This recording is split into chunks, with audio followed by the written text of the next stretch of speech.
Welcome to the Spiritually Wired podcast. Today, my guest is Dr. Anna Marie Frank.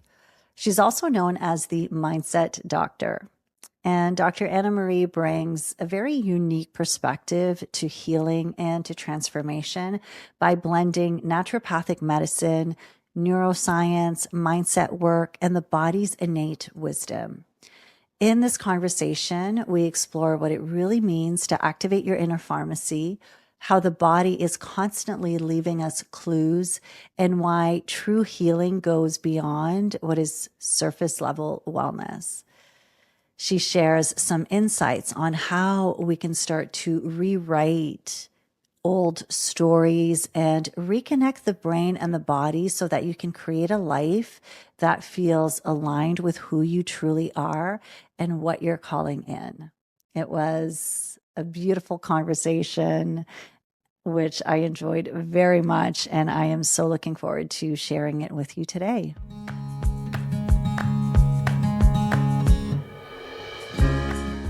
Hi, I'm Renee Walker, a mindset mentor, speaker, and lover of all things spiritual.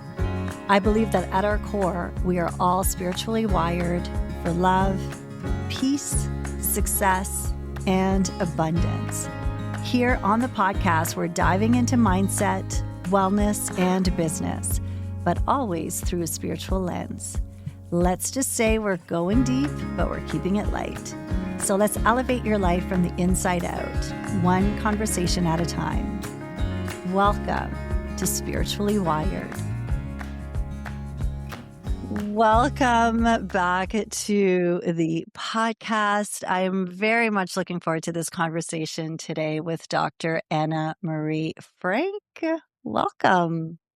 Thank you. Thanks for having me. I'd love for us to begin this conversation because I do believe that you really offer us a very unique perspective in that you are a naturopathic doctor. So you have this very intimate knowledge of the body. Yet at the same time, I know that you integrate neuroscience and mindset and rewiring limiting beliefs.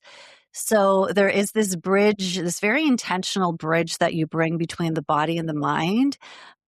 So how about we start with you sharing what that turning point was for you? Like, when did you realize both need to come together in order to really invite that true healing? Yeah, I've had quite a few moments when I realized that how I think about my life, how I speak about my life has a direct influence on my physical body.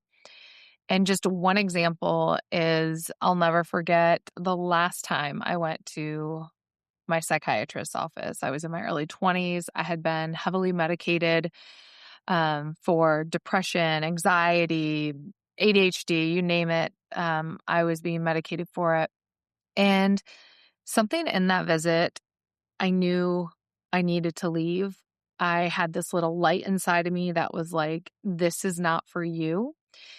And something unfortunate happened during my session with this male doctor. And I'm like, I need to leave. And I chose to leave the room, step outside, and I literally took a deep breath and I felt this weight come off of me. It was like I had given myself permission to free myself from all the labels I had been given, from the shame of my past, from everything. It was like, I get to choose happiness. I get to choose whatever it is that I want. And I do talk about this experience in my book, and it was immediately going from feeling anger, fear, shame, worry, resentment, all of these dark, dense, heavy emotions to literally feeling soft, free, light. And it was all within milliseconds. And I was like, this is wild. Like, it's wild when we shift our thought, and science does back this up.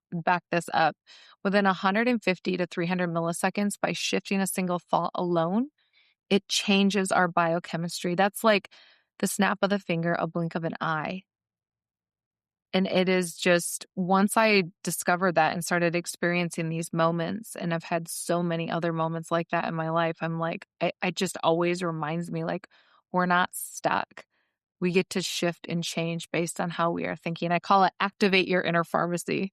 Our brain is this pharmacy that we get to choose the medications we're dispensing on a daily basis based on the thoughts that we choose to have.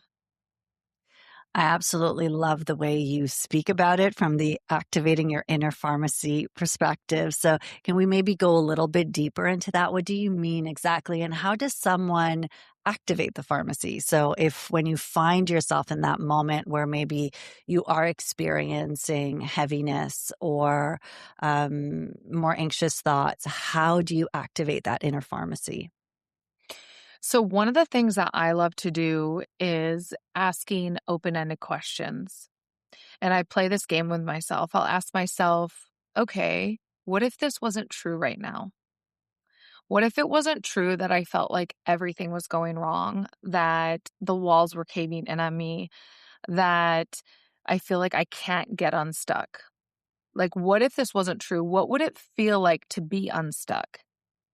What would I do if I had zero parameters holding me down? And what happens is the brain loves novelty, and the brain loves it when we can ask open-ended questions or when we're asked open-ended questions because it actually gets you to use what's called your prefrontal cortex. This is your executive function thinking, and it takes you out of that limbic part of your brain, the emotional center of your brain that can keep us stuck and weighed down.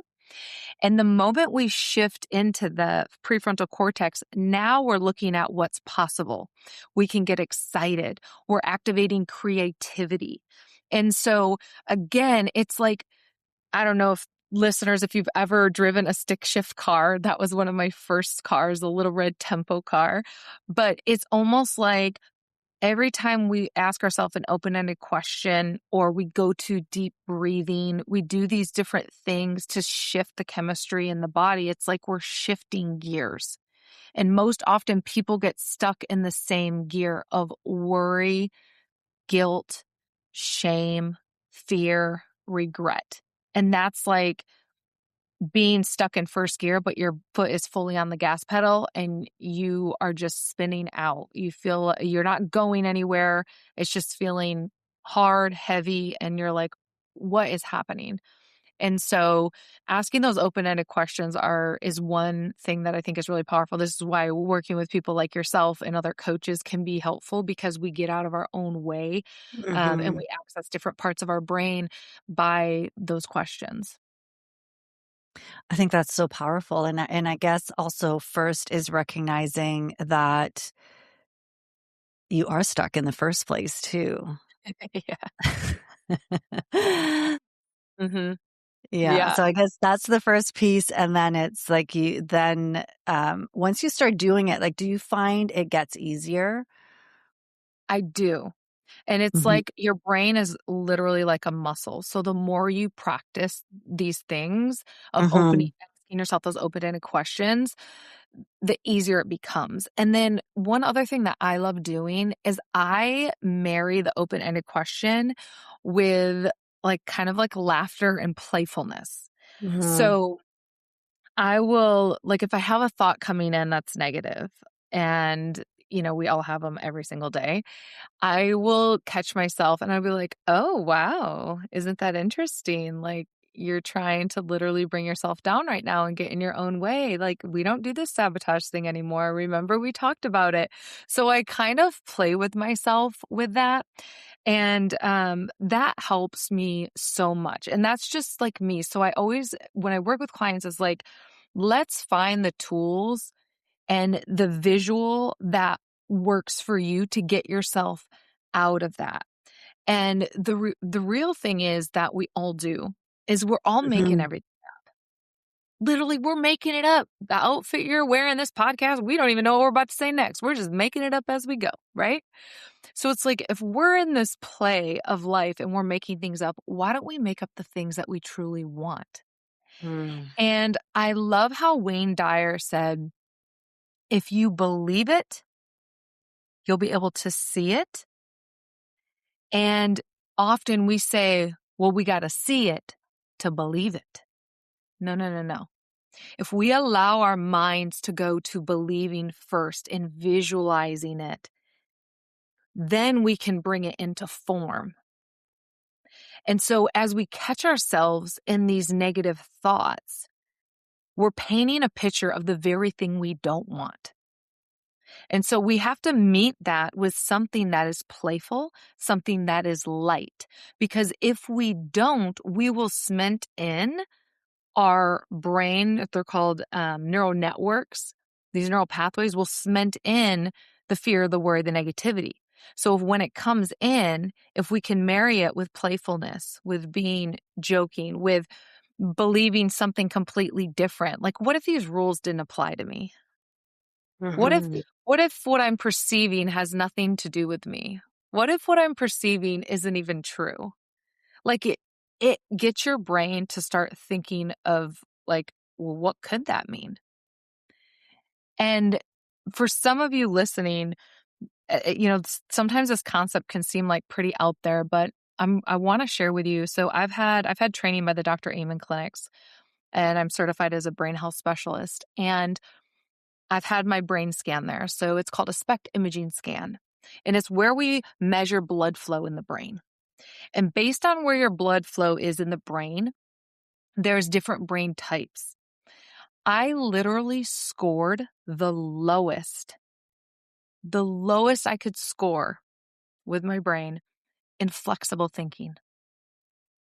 And I'm over here thinking, I'm so flexible in my thinking. And this was like over 8 years ago that I had my brain scan.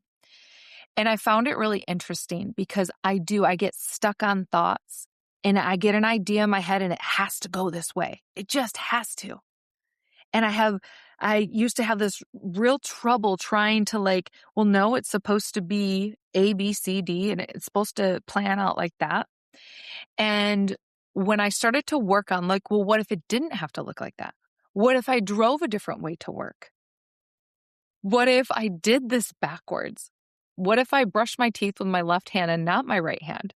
So I started to do these little things to kind of play with my brain, and it felt so uncomfortable because I had these things. I got to do this, and then I need to do that, and then it's supposed to be like this. And so all I'm saying is we get to be playful with our mind, and nothing is permanent. Our brain isn't permanently fixed. It's neuroplasticity. And so when we can enter our brain and the craziness that goes on there with play, with flexibility, with what's possible, our physical body will follow and our physical body will feel calmer. Our physical body will have less high blood pressure, less digestive issues, less insomnia, less hormonal shifts. And so again, the body is always going to follow the brain. And so we have to be very mindful of what our mind is doing. That is such a beautiful reminder to the play piece is one that is not encouraged enough today, right? We're so serious about Oh everything. my gosh, I take And myself then too. I know. And then there's like this balance between like, I love my rituals and I love the Mhm. routine. And at the same time, thank you for, I'm also receiving right now just that reminder to infuse new experiences because we often get stuck. I find my rituals serve me until they start to keep me stuck. And then I realize, I think I got to change things up a bit.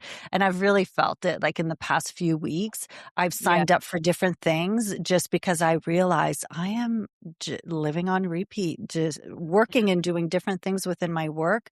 But everything else, my environment was starting to feel very stuck. Mhm. So this is something for everyone who's listening, who it's such a simple thing. It can be difficult to implement, but yeah, it just breathes new life into your patterns, your way of showing up. Yeah. It it really does. And then what's interesting, and this is Michael Singer's work.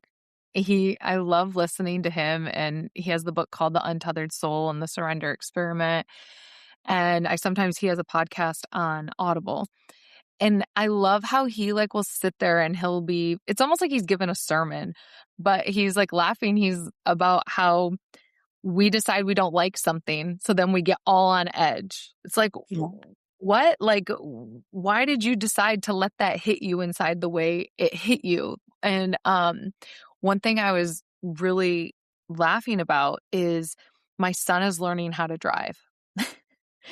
And we've all been in a car where somebody doesn't use their blinker or they're going too slow and would they hurry up or they kind of pulled out in front of you and they're going too slow or whatever. And then we like take it like they personally did that against us, right? Like it's like, oh my gosh, like go, like, oh, we get upset. Like it's so funny. And I'm not like someone who has road rage. When it comes up and I'm like, dang it, like, why'd they just do that? I laugh at myself because I'm like, really? You really think that they intentionally meant to get in your way, Anna Marie, and and mess up your day? And now that I have a son who's learning to drive, I'm just like, he pulls out kind of slow. I'm like, okay, you got to pick up the speed. And I'm thinking, man, all these people are thinking my little Lewis, my 16-year-old is just Is trying to out get to get them on the road. oh my gosh. But his work is like, what if we just like let it go? It's just what happened. Like quit Mhm. attaching this deep chemical emotion to this thing that has nothing to do with you, but we Yeah. make it all about us. And so it's kind of fun to play with that and laugh at ourselves that again, yeah, we take ourselves so seriously. Um, because it is pretty comical. No, it really is, and it's amazing the stories that we attach to what the craziness that goes on in the mind, and just coming Yeah. back to Michael Singer, right? How he talks about our mind as just being the most annoying roommate that we would never in a million years Yeah. tolerate in real life, and yet that's what's living with us 24/7 Yeah. until we realize it, right? So what you're teaching us too today, it's once you start to realize it, then you get to change that story to activate your inner pharmacy to one that serves you in a better way. So Yeah. that's huge. Um, I know that one of the big topics that you talk about is burnout, and I Mhm. certainly see it in my world, and even I do some corporate work. Burnout is huge everywhere, and people are feeling just more and more fatigued. They are feeling drained. They are feeling overwhelmed with just the onslaught of information that we're receiving. So, how do you work with someone who is going through just like that energetic depletion, that burnout? Yeah. Well, I think if you're even beginning to think about burnout, you're probably burned out. Mm, That if it's already crossing your mind, you're most likely already there. mhm, Also, I believe the only reason we get burnt out is because we are allowing so much into our field, so much into our work, so much into our life that doesn't align with our true authentic selves and what we truly want. mm. So we make these small compromises along the way that, seem to serve us and to seem to, oh, well, that's just what I'm supposed to do. And I mean, I'll give a perfect example. So you've been on my podcast and I've been fortunate enough to have, I mean, we're almost at 300 episodes. And what I was finding is I do enjoy interviewing people. I love learning from other people. But what I was doing is I was like, okay, taking on all these podcast requests and I was taking them.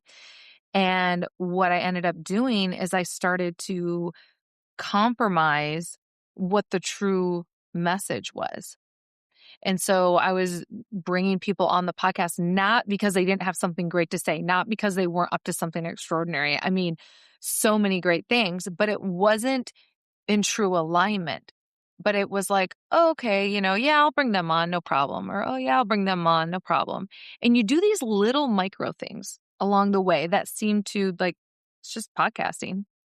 But at the end, I'm missing the mark, right? It's like when you set your sail and you're off just like 1 degree, you end up in a completely, destination. And I'm telling you, if our sail is set 1 degree off, it eats away at us little by little by Mhm. little by little, and it eats away at our energy. little by little by little by little. And then our analytical mind makes up all the reasons of, well, we need to do this and oh, it's important and they're so great and all these things. And you make up this huge story to talk yourself into the very thing that your body has been physically saying, no, slow down. We don't need to take all that on. Mm. You are hitting on something really, really powerful and really big. It's those micro ways in which is it abandoning ourselves really in that moment? That's the term that is showing up for me. It's the ways that we say yes when we really maybe want to say no, but it feels, as you said, like the mind can just justify. And right now, I know that I would imagine for everyone, I'm going to speak just as an entrepreneur, as someone who is in the online space. There is endless things we can be doing, endless information to consume, endless decisions to make, and which is a privilege. And it's beautiful to be in a space where we have options. And at the same time, it's so easy to lose yourself and to get out of alignment when that happens. Yeah. Yeah. I Yeah. see it. I see it every day. A lot of the executives that I work with and coach are men. I don't know why it ends up being that way. And when I first started working with people in the capacity that I do, it was, when you build a clientele, you're like, oh yeah, do you have a brain? Do you have a body? Do you want to feel better? I'll work with you. And what's interesting is I feel like the more we get to know ourselves and the more we really sit in what it is our heart's desire, the more we feel that polarity of yes, I'm in alignment or no, I'm not. And I recently took on a client that, on paper, great. I could brag about this client, how much money they've made, all the things they've accomplished, and I'm their coach. And I'm sitting here feeling like I should have never taken this client on. I shouldn't have taken him on because I don't feel in alignment with them. And it's like, even me just talking about this, I can feel it in my body. Hmm. It's not a hell yes. It's not a all fibers of my being yes.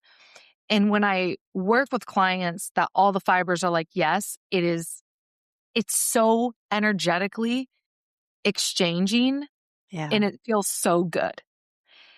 And when we do these small compromises and abandon ourselves because it will look good on our resume, because it's, this little check next to our name, it doesn't feel good inside, it's going to end up depleting you. Hmm. And so I'm just sharing that because on the surface, things can look like on the surface, it can look like a heck yes. But when your body isn't saying heck yeah, it's a no. It's a Hmm. no. And I still find myself in situations where I'm like, really, you're still doing this thing. You're Hmm. still compromising. And it's just a lesson every time. And so I laugh at myself and giggle and it's like, okay, I get to go through the whole process of not renewing their contract with me. And, it's just, it is what it is, but it's a great lesson. It is a great lesson. But I think that if we had, the more we get to know ourselves and the more we really sit in our breath and acknowledge what our body is feeling, we get so many downloads and so much information of the direction we should be going in, that all the things that we shouldn't be doing, it's easier for us to say no. But again, it's practice. It's like work to do. Yeah, it's practice. And in today's world, you have to be really intentional to slow down enough to actually pay attention to what your body is telling you because it's so easy not to. Oh my gosh. Yes. And I have a funny story to tell you. Okay. So this past weekend, my husband took me to to a casino. Okay, so just hear me out. So I'm playing 21, playing blackjack. And I'm sitting there and I'm like, I don't know if you know about the sway test. Like if you like sit there and you ask yourself a question, you ask yourself a yes or no question. If the answer is yes, you usually sway forward. If the answer is no, you usually will sway back. So I'm sitting in this chair at this blackjack table and I'm like, you know what? I'm going to just sit here and do the sway test. Every time they dealt me a card, if it was like a 16 or 17, like you're supposed to stay or whatever, I don't know all the rules, but I was like, you know what? I'm throwing all that out the window. So I would close my eyes and take a deep breath. And I was like, the next card is a 4 or under. And I would either sway forward or back. Yes, if it was a 4 under forward, no, if it was back. And I would hit it. I got myself up over $300. Okay. Super exciting. And then there was 5 times I was like playing with the universe and just playing in the field. And 5 times where they had an ace and then they check, to see if they have 21. And so like, do you want to buy insurance? 3 of the times I'm like, yes, I want to buy insurance. All 3 of the times they had 21. The other 2 times I'm like, no, they did not have it. And then I'm like, oh my God, I'm like doing so good. My husband ended up coming back over, and then this guy sat down right next to me. And then I felt pressure. I felt like I had to rush. I felt like I had to keep moving. Because every time I would just close my eyes. And the moment that happened, I started to lose. And I started to not get the answers. And it was such a great example of how we do that in our lives. Like we get to choose the pace at how we want to show up. We get to choose if we want to take a beat, take a breath, figure out where we're going next. But often we allow other people to come in and influence us. And he didn't do anything but just sit right next to me. It's all what I made up in my mind of, oh, I need to hurry. Oh, the things. And so anyways, it was a pretty fun experiment. Okay, that is the best story. First of all, it's a good thing you didn't get arrested because that could be counted as like card counting. I know. I was thinking, I'm like, I need sunglasses. I told my husband, They were watching you on the camera. Like, what is she doing? Every time I close my eyes roll in the back of my head. Yeah, I definitely need sunglasses next time I go gamble. But it was such a fun experiment. That is such a great story. Yeah. And I was going to say, secondly, is you have a bunch of very intuitive, spiritually inclined listeners who are probably all going to be going to the casino this weekend. I hope so. They're like, yes, this is how my intuition can pay off. Oh my gosh. What a great story. I love it. I love it. So coming back, though, to how the body speaks to you, I know that is something as well that you speak of. So your body is always communicating with you and it's giving you clues as to what's going on. So can we expand on that? Because I think it's fascinating. Oh my God, I love it. And this is where I love like Chinese medicine and just the ancient wisdom there. So when I started to learn about physical appearances and what the body is trying to express to us, it was like, what? Like, this is so cool, but I had never heard of it before. So for example, if you stick out your tongue and you let your tongue just hang out, like relax it, let it hang out. If your tongue is like quivering and it won't stop like shaking, like you can't get it to relax, this is probably a sign that you're burning the candle at both ends, that your adrenals need some support. So maybe some ashwagandha, some lemon balm, some things like that, some deep breathing. If your tongue has a lot of patches all over it, I would guess, because we're not diagnosing here, but you probably have a tendency to have some skin issues or psoriasis or eczema, things like that. A deep line down the middle of your tongue that's going through your digestive zone. You probably have some digestion stuff going on. Scalloping on the side of the tongue.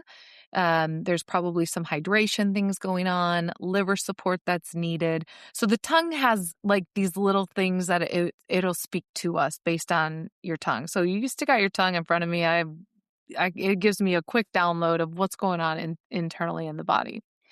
The fingernails, same thing. So the fingernails, if you have deep ridges in your fingernails, it's probably because you need some more fatty acids. You may have some digestive issues, white dots all over the fingernails.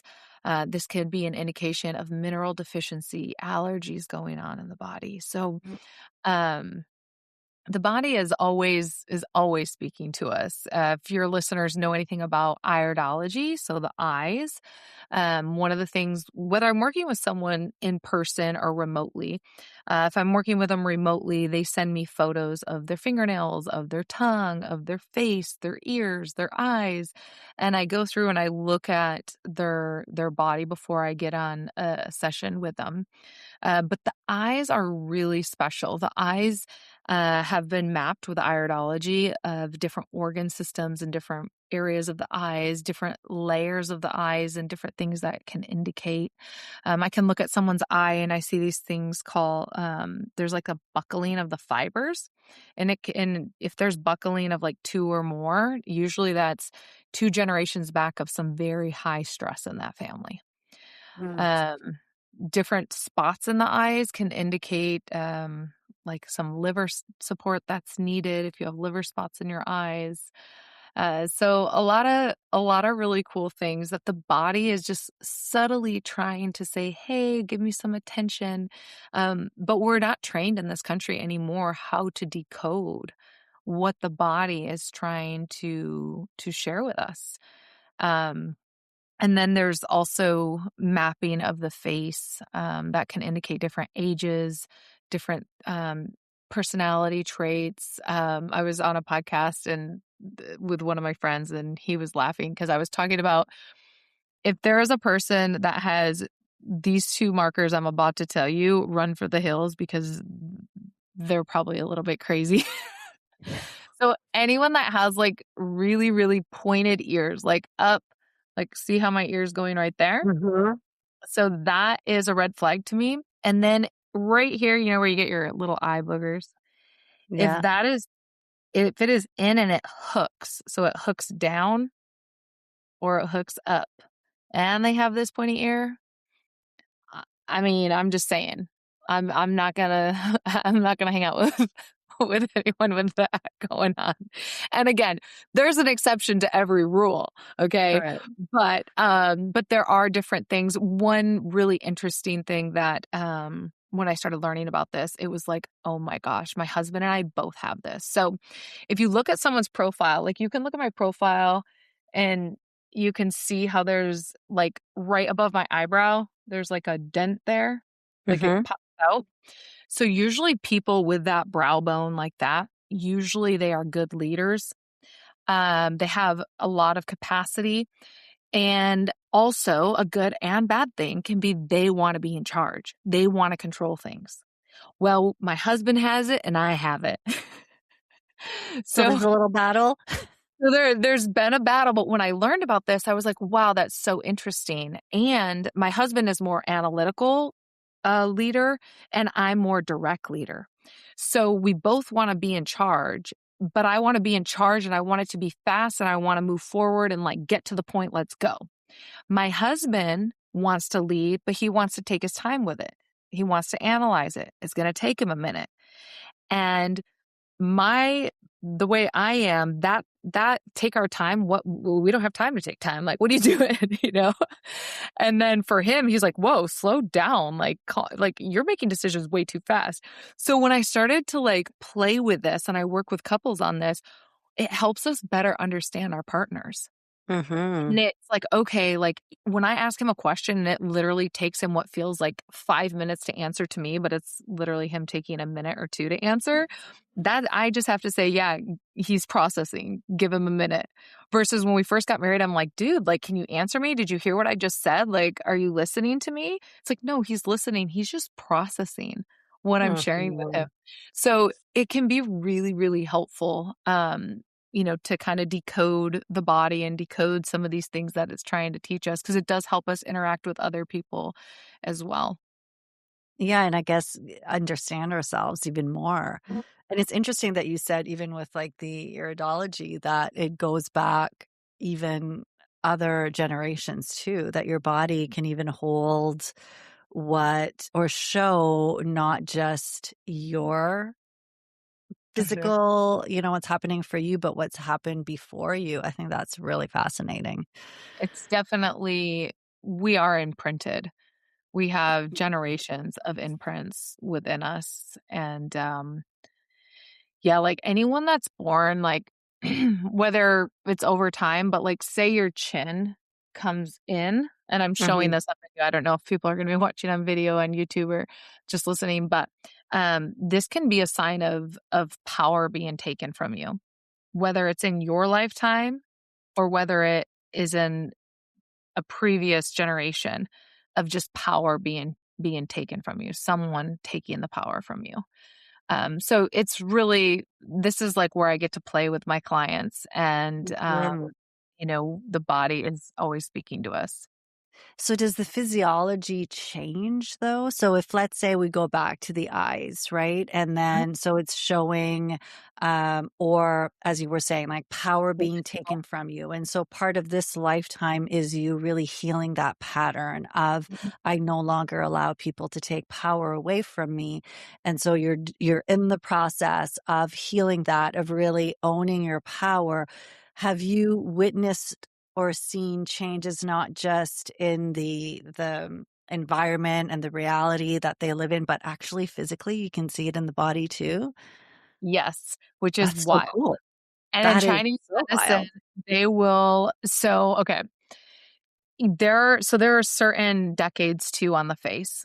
And when I'm with clients, I may say to them like, "Hey, there's this aspect of right now that if you don't heal this, this is going to come into your next decade because I can already see it in your next decade."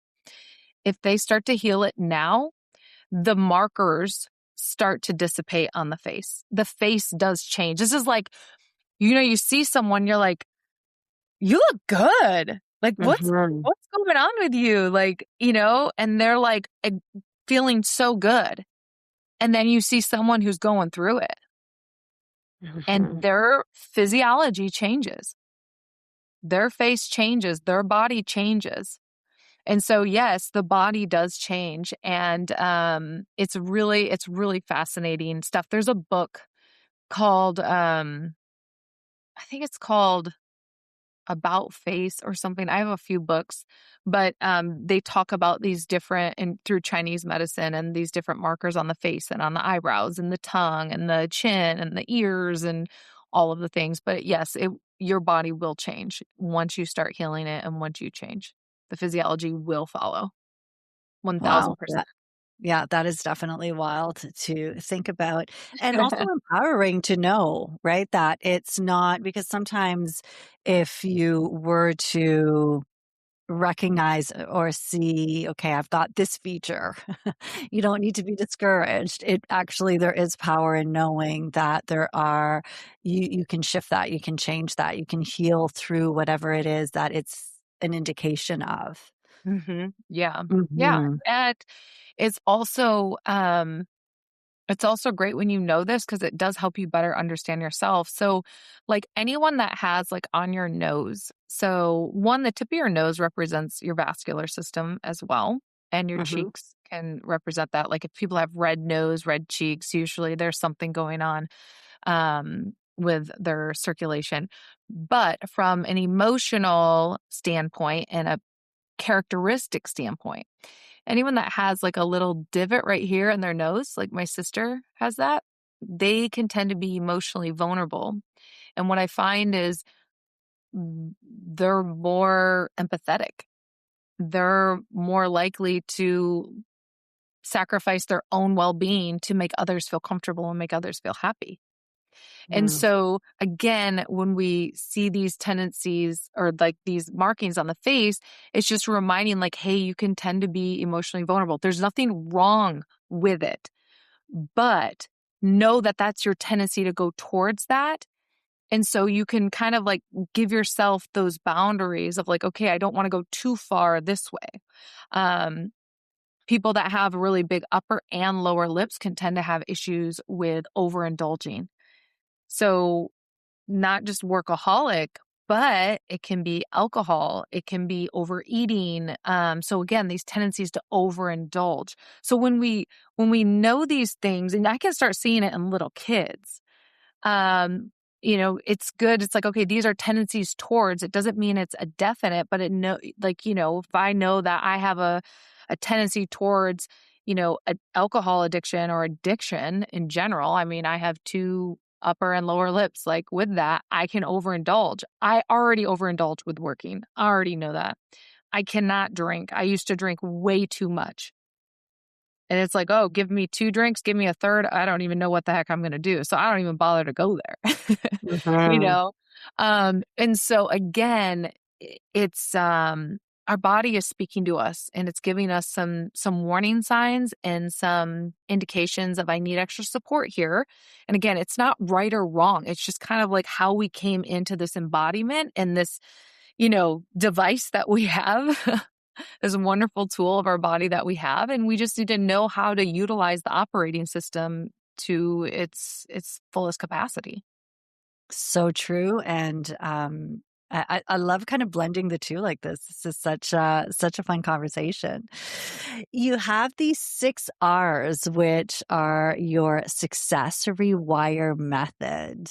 Mhm. So can we dive into those? Yes. So really, I've kind of simplified them because it's the rewiring, the rewrite, and the reboot. Those are like the 3 powerful.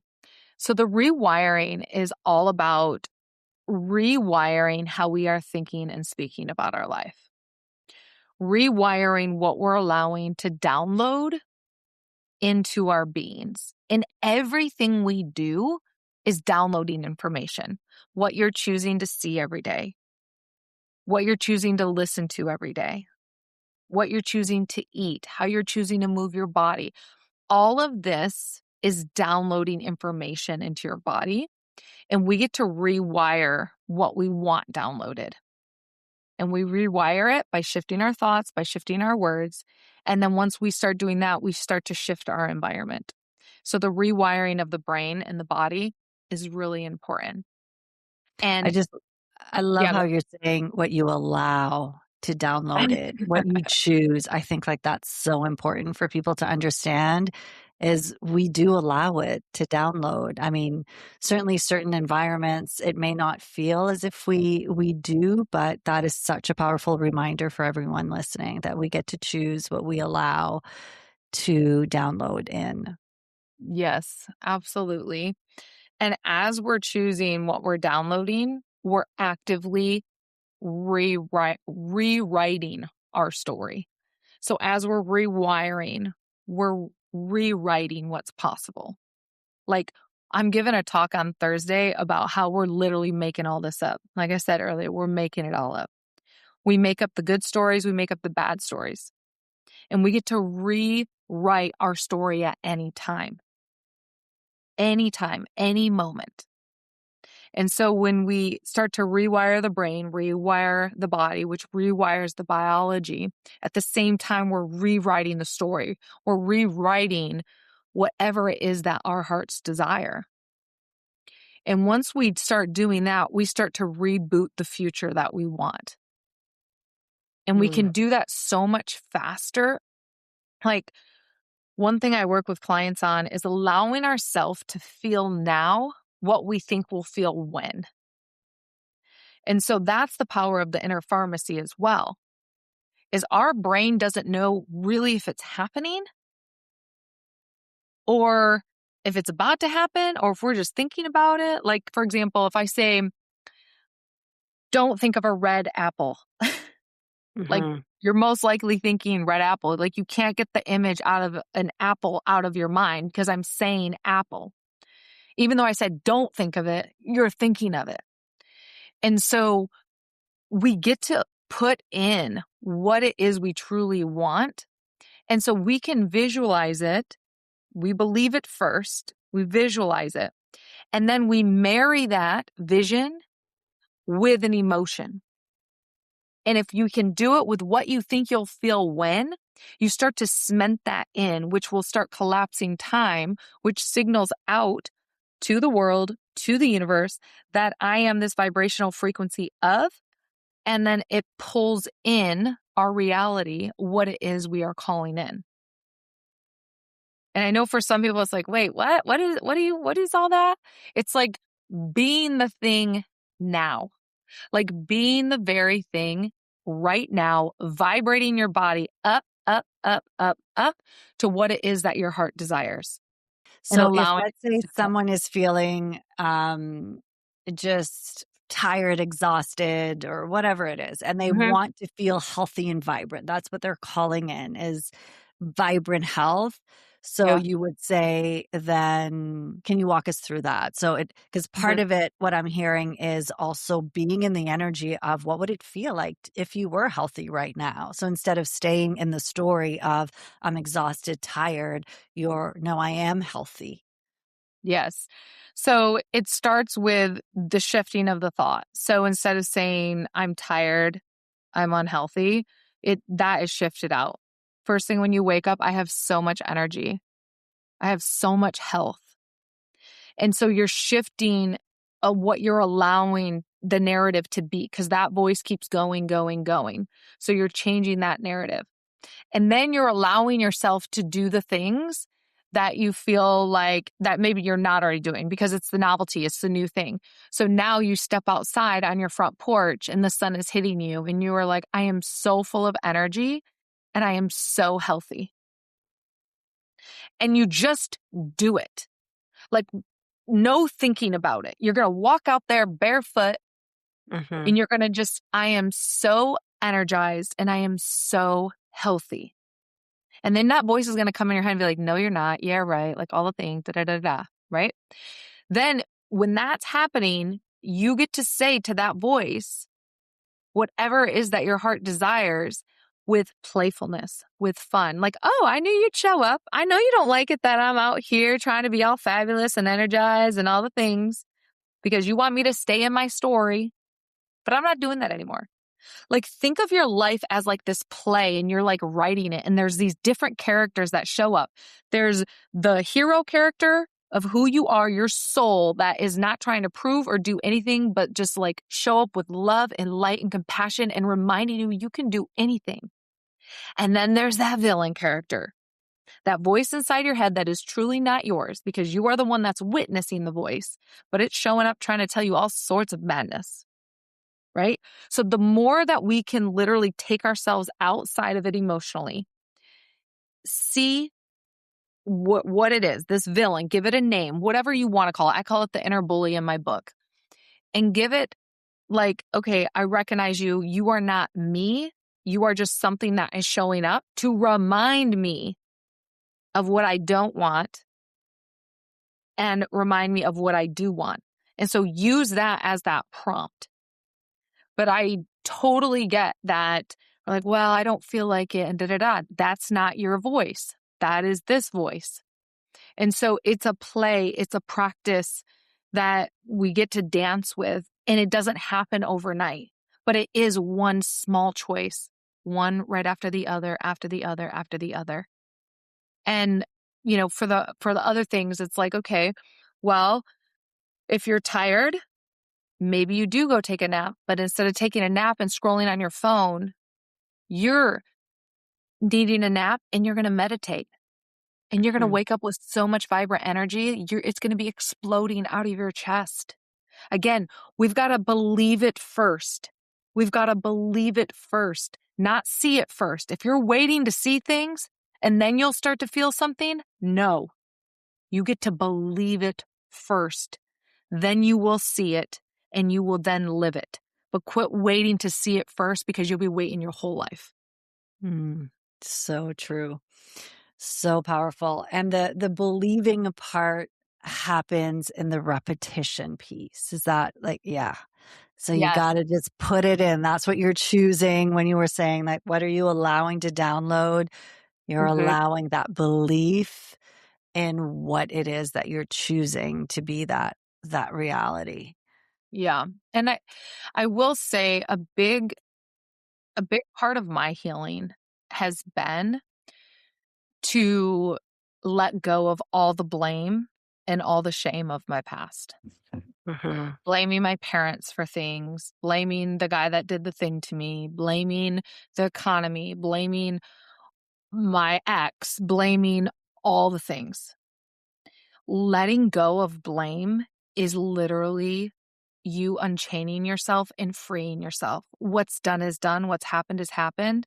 And I always bless it, say thank you, because there were so many great, beautiful lessons I got out of it. I Mhm. leave the emotions of those events in the past because those emotions don't feel good in my body. And all I'm doing is extracting that value gained. Yeah. And so often, what I find is people have a tendency, and I did this myself, to stay the victim, to stay blaming. And we can never truly heal if we allow ourselves to continue to be a victim and continue to blame. And so there's a specific exercise that I do with clients that really help us go in and essentially heal, forgive, release the negative emotion, and take what we want from that situation that only serves us for the greatest good and the highest good of all into our current moment and into our future.